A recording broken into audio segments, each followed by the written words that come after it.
श्रीमद् भागवतम स्कंध 1 सृष्टि अध्याय 11 भगवान श्री कृष्ण का द्वारका में प्रवेश।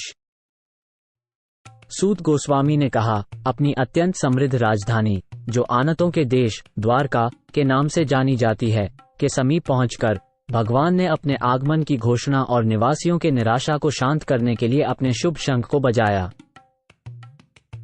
भगवान श्री कृष्ण के हाथों द्वारा पकड़े जाने पर और उनके द्वारा बजाए जाने पर सफेद और मोटे पेंदे वाले शंख को ऐसा लग रहा था जैसे कि उनके दिव्य होठों के स्पर्श से वो लाल हो गया हो। ऐसा प्रतीत होता था मानो कोई श्वेत हंस लाल रंग के कमलदंडों के बीच खेल रहा हो। भौतिक संसार में भय के साक्षात अवतार को भी भयभीत करने वाली ध्वनि को सुनकर द्वारिकावासी भगवान की ओर तीव्र गति से दौड़ने लगे, जिससे वे अपने भक्तों की रक्षा करने वाले भगवान के दर्शन कर सकें। पूरे गांव के लोग अपनी अपनी भेंटों को लेकर भगवान के समक्ष आए और उन्हें उस पूर्ण संतुष्ट और आत्मनिर्भर ईश्वर के चरणों में अर्पित किया, जो अपनी स्वयं की शक्ति से अन्य लोगों की आवश्यकताओं को लगातार पूरा करते रहते हैं। ये भेंटियां उस दीपक के समान थीं जिसे सूर्य को अर्पित किया जाता है। फिर भी नगर के लोग भगवान के स्वागत के लिए भाव विभोर होकर ऐसी भाषा में बोलने लगे जैसे बच्चे अपने अभिभावक और पिता का स्वागत करते हैं। नागरिकों ने कहा, हे भगवान, ब्रह्मा, 4 कुमारों और स्वर्ग के राजा सहित सभी देवता आपकी पूजा करते हैं। आप उन लोगों की सर्वोच्च शरण हैं जो जीवन से अधिकतम लाभ पाने के इच्छुक हैं। आप परम दिव्य भगवान हैं और प्रबल काल भी आप पर अपना प्रभाव नहीं दिखा सकता। हे ब्रह्मांड के निर्माता, आप हमारी माँ, शुभचिंतक, भगवान, पिता, आध्यात्मिक गुरु और पूजनीय देवता हैं। आपके पदचिह्नों पर चलकर हम हर प्रकार से सफल हुए हैं। इसीलिए हमारी प्रार्थना है कि आप हमें अपनी कृपा और आशीर्वाद प्रदान करते रहें। अहो, आज पुनः आपकी उपस्थिति से हम आपके संरक्षण में आ गए। ये हमारा सौभाग्य है, क्योंकि स्वर्ग के निवासियों के यहाँ भी आप कभी कभार ही जाते हैं। अब आपके हंसते हुए चेहरे को देखना हमारे लिए संभव हो सका है, जो अपना प्यार दर्शाती दृष्टि से परिपूर्ण है। अब हम आपके दिव्य स्वरूप को देख सकते हैं, जो सभी सौभाग्य से परिपूर्ण है। हे कमल नयन भगवान, जब भी आप अपने मित्रों और संबंधियों से मिलने मथुरा, वृंदावन या हस्तिनापुर जाते हैं, तो आपकी अनुपस्थिति में हर पल हमें करोड़ों वर्षों के बराबर लगता है। हे अच्युत, उस समय हमारी आंखें बेकार हो जाती हैं, मानो वे सूर्य से वंचित हो गई हों। हे स्वामी, यदि आप सारे समय परदेश में रहेंगे तो हम आपके उस मनोहर मुखमंडल को नहीं देख पाएंगे, जिसकी मुस्कान हमारे सारे कष्टों को दूर कर देती है। भला हम आपके बिना कैसे रह सकते हैं? उनकी बातें सुनकर प्रजा और भक्तों पर अत्यंत दयालु भगवान ने द्वारकापुरी में प्रवेश किया और उन सबों पर अपनी दिव्य दृष्टि डालते हुए उनका अभिवादन स्वीकार किया। भगवान कृष्ण के समान पराक्रमी वृष्णि के वंशजों भोज, मधु, दशाह, अर्ह, कुकुर, अंधक आदि के द्वारा द्वारका की रक्षा की जाती थी, जिस प्रकार नागलोक की राजधानी भोगवती की सुरक्षा नाग करते हैं। द्वारकापुरी समस्त ऋतुओं की सुंदरता और संपन्नता से परिपूर्ण थी। चारों ओर आश्रम, बाग बगीचे, फूलों से सजे उपवन, हरे भरे पार्क और कमलों से भरे हुए जलाशय थे। भगवान के आगमन को मनाने के लिए शहर के दरवाजे, घरों के प्रवेश द्वार और सड़कों के किनारे झंडेदार बंधनवारों को केले के पेड़ों और आम के पत्तों जैसे अनुकूल संकेतों से खूबसूरती से सजाया गया था। झंडे, फूलों की मालाएं और पेंट किए गए संकेत और नारे सभी मिलकर धूप से छाया प्रदान कर रहे थे। सड़कों, गलियों, बाजारों और सार्वजनिक सभा स्थलों को अच्छी तरह से झाड़ू लगाकर साफ किया गया और फिर उन पर सुगंधित पानी छिड़का गया। और भगवान का स्वागत करने के लिए हर जगह फल फूल और अक्षत अंकुर बिछाए गए थे। प्रत्येक घर के द्वार पर दही, अक्षत फल, गन्ना तथा पूर्ण भरे हुए जलपात्रों के साथ साथ पूजन की सामग्री, धूप, बत्तियां आदि शुभ सामग्री सजाई गई थी।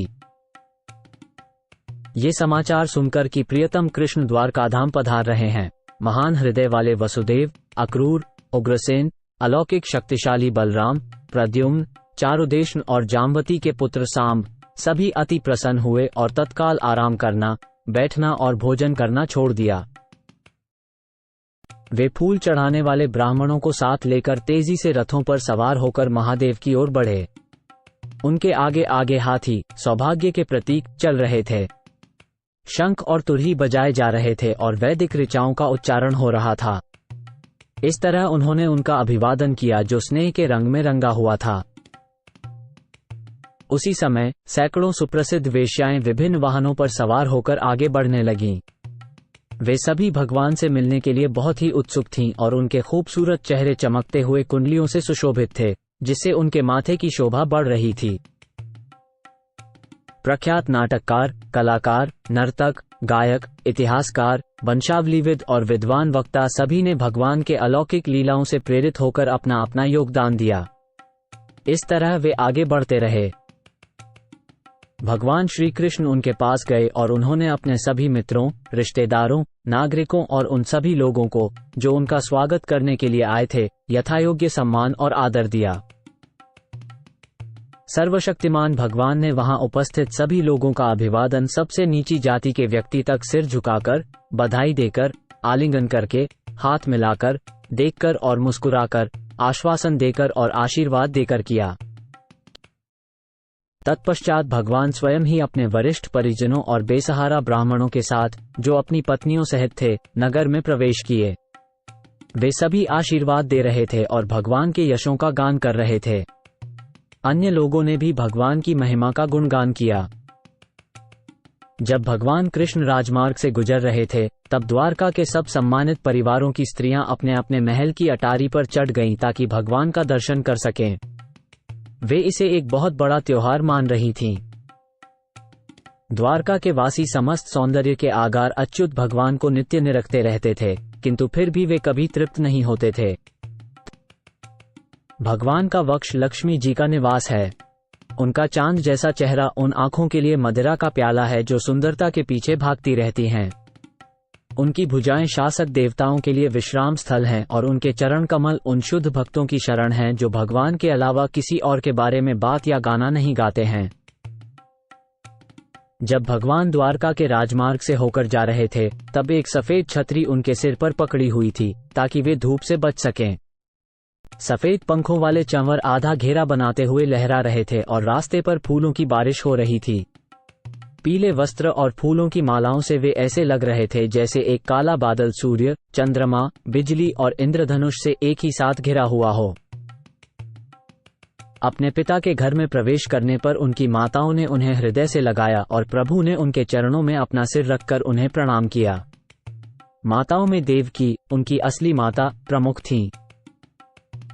माताएं अपने बेटे को गले लगाने के बाद उसे प्यार से अपने गोद में बिठाती हैं। उनके स्नेह के कारण उनके स्तनों से दूध टपकने लगता है। वे खुशी से रोने लगती हैं और उनके आंसुओं से प्रभु भीग जाते हैं। तत्पश्चात भगवान अपने महलों, जो सभी प्रकार से पूर्ण थे, में प्रविष्ट हुए। उनकी पत्नियां उनमें निवास करती थीं और उनकी संख्या 16,000 से भी अधिक थी। श्री कृष्ण जी की रानियां जब अपने स्वामी को दीर्घकाल के बाद घर लौटते हुए देखा तो मन ही मन हर्षित हुईं। सामाजिक प्रथा के अनुसार उन्होंने कुर्सी व ध्यान छोड़कर तत्काल उठकर खड़ी हो गईं। लज्जा के मारे उन्होंने अपने मुख ढक लिए और नजरें झुकाकर देखने लगीं। रानियों की दुर्दम्य उत्कंठा इतनी तीव्र थी कि लजाई होने के कारण उन्होंने सबसे पहले अपने हृदय के भीतर से भगवान का आलिंगन किया। फिर उन्होंने दृष्टि से उनका आलिंगन किया और तब अपने पुत्रों को उनका आलिंगन करने के लिए भेजा, जो खुद ही आलिंगन करने जैसा है। लेकिन हे भृगुश्रेष्ठ, यद्यपि वे अपनी भावनाओं को रोकने का प्रयास कर रही थीं, किंतु अनजाने ही उनके नेत्रों से अश्रु छलक आए। यद्यपि भगवान श्री कृष्ण हमेशा उनके बगल में थे और कभी कभी अकेले भी थे, लेकिन उनके चरण उन्हें हमेशा नए और अनोखे लगते थे। लक्ष्मी जी, जो स्वभाव से अत्यंत चंचल हैं, वे भी भगवान के चरणों को नहीं छोड़ती थीं। तो ऐसी स्त्री जिसने एक बार उनके चरणों का आश्रय ले लिया है, उसे उनसे दूर कैसे किया जा सकता है?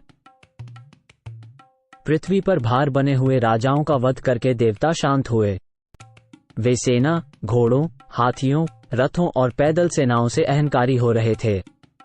वे स्वयं युद्ध में किसी का पक्ष नहीं लेते। उन्होंने शक्तिशाली शासकों में शत्रुता पैदा की और वे आपस में भिड़ गए। वे उस हवा के समान थे जिससे बांसों के आपस में टकराने से आग लग जाती है। पूर्ण पुरुषोत्तम भगवान श्री कृष्ण अपनी निष्काम दया से अपनी आंतरिक शक्ति के द्वारा इस पृथ्वी पर अवतरित हुए और उपयुक्त महिलाओं के साथ आनंदमय जीवन व्यतीत किया, मानो वे सांसारिक कार्यों में लगे हों। यद्यपि रानियों की सुंदर मुस्कान और चोरी छिपे इशारे सब निष्कलंक और उत्तेजक थे, जिससे कामदेव भी मंत्रमुग्ध होकर अपना धनुष त्यागने को मजबूर हो सकता था। यहाँ तक कि सबसे अधिक सहिष्णु शिवजी भी उनके शिकार हो सकते थे, तो भी अपने सभी जादुई करतबों और आकर्षण के बावजूद वे भगवान की इंद्रियों को विचलित नहीं कर सकीं। सामान्य भौतिकवादी बद्ध जीवों का मानना है कि भगवान भी उन्हीं जैसे ही हैं। वे अपने अज्ञानतावश सोचते हैं कि पदार्थ का प्रभाव भगवान पर पड़ता है, हालांकि भगवान पदार्थ से अनासक्त हैं। भगवान की दिव्यता यह है कि भौतिक प्रकृति के गुणों के संपर्क में रहने के बावजूद भी वे उनसे प्रभावित नहीं होते। उसी प्रकार जिन भक्तों ने भगवान की शरण ग्रहण कर ली है, वे भी भौतिक गुणों से प्रभावित नहीं होते। वे सरल और कोमल स्त्रियां वास्तव में यह मान बैठीं कि उनके प्रिय पति भगवान श्री कृष्ण उनके प्रति आकर्षित हैं और उनके वश में हैं। वे अपने पति की महिमाओं से उतनी ही अनजान थीं, जितनी कि नास्तिक लोग भगवान से सर्वोच्च नियंत्रक के रूप में अनजान रहते हैं।